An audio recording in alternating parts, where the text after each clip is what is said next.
You said many times Shiva means that which is not. Then again, there is Adi Guru, Adi Yogi, the Shiva who lived in Kailash, who lived in Kasi.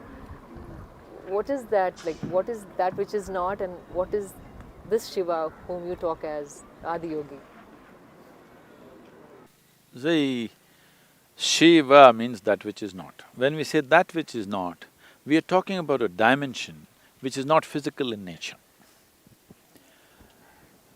Because our perception, our sense perception is such that we can only perceive that which is physical. See, right now you can see my hand because it's stopping light.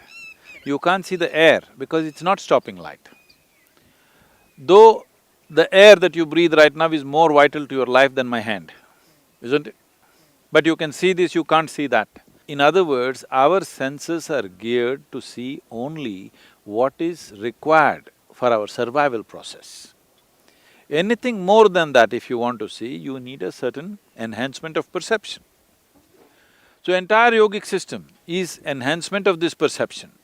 Yoga is not a philosophy, it is not an ideology, it's not something that you believe in or disbelieve in.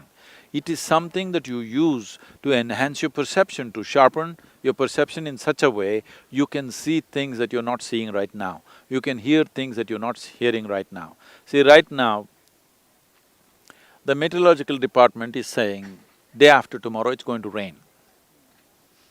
You look and see, does your eyes say that?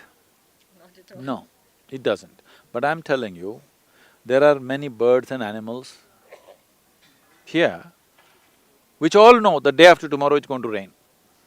Ants know it's going to rain day after tomorrow, but you don't know. Why? They are probably experiencing something different. Is it a fact in the evolutionary process, as human beings, we have the most evolved neurological system, yes? But they know and we do not know, simply because most human beings have burdened themselves with too much thought and too much emotion. They have not learned this fundamental, how to handle their thought and how to handle their emotion. So our own intelligence has become an impediment, that we don't even see things that an ant sees or an elephant sees or a tiger sees or even a dog sees. If you can't find out something, you bring dogs to find out today, isn't it? Because they seem to smell it out better, they seem to know things better than you. Because of that, we created instruments. Because we have an intelligence which is of a certain kind and which is still new to us, if in evolutionary scale it's still new to us, because of this, we came up with tools, mechanisms, instruments. So we can't see up there what is there, so we put a telescope. Now, meteorological department is not run by the ants, it is run by human beings. They themselves cannot see, but they made instruments which will see. Yes? The ants may be able to see by themselves for their survival. We are not able to see because there is too much thought and emotion going on. But now we came up with instruments which will see for us, which will hear for us, which will tell us things which we ourselves are not able to do. So in this entire process, what is visible and what is not visible? What has a physical structure and what does not have a physical structure? We started exploring all these things. But the fundamental of our science or the pursuit of our science is called as physics. Physics is the only real science, rest is all offshoots of that. So when you say physics, you have clearly stated you only want to study that which is physical. This is a folly.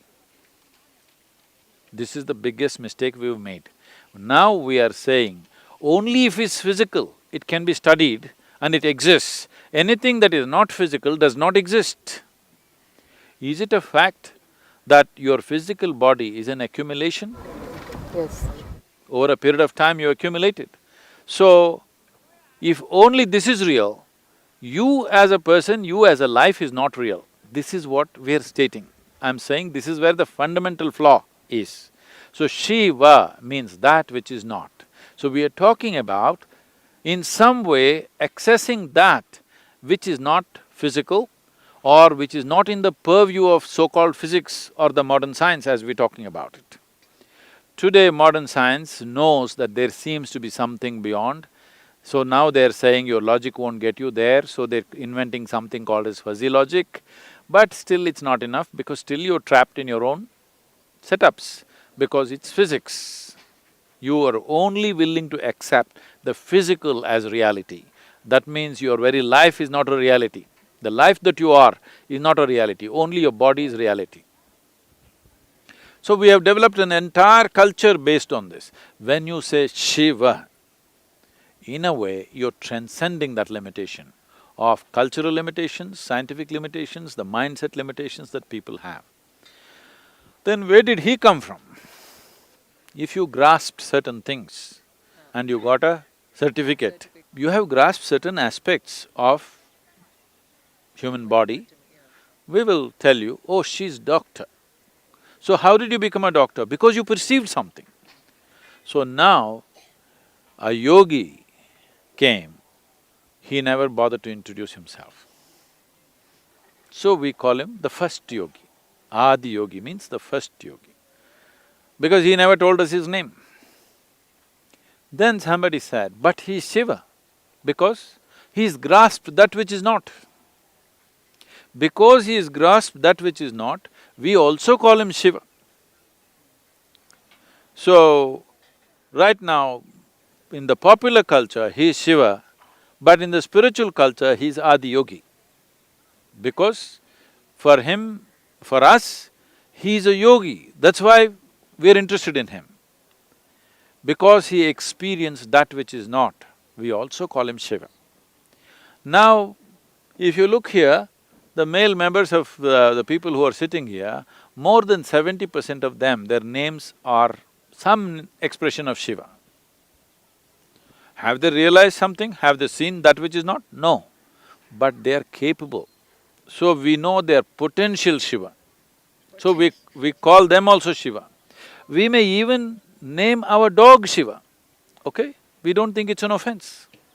Because a dog does not know that which is not. A dog is not a yogi. The dog is not going to realize either in his life, but we know he also comes from the same source. As I came, as you came, he also comes from the same source. So we don't think it's a improper thing to call our dog also yoga. Some people are getting very offended that I said this. They can get offended because I don't think maybe they use the word dog as a derogatory term. I don't think there's anything derogatory about being a dog. Most people trust a dog more than the human beings. Very true. So as far as I'm concerned, I can even call a grasshopper Shiva. And I do. If I see a tree, I say Shiva.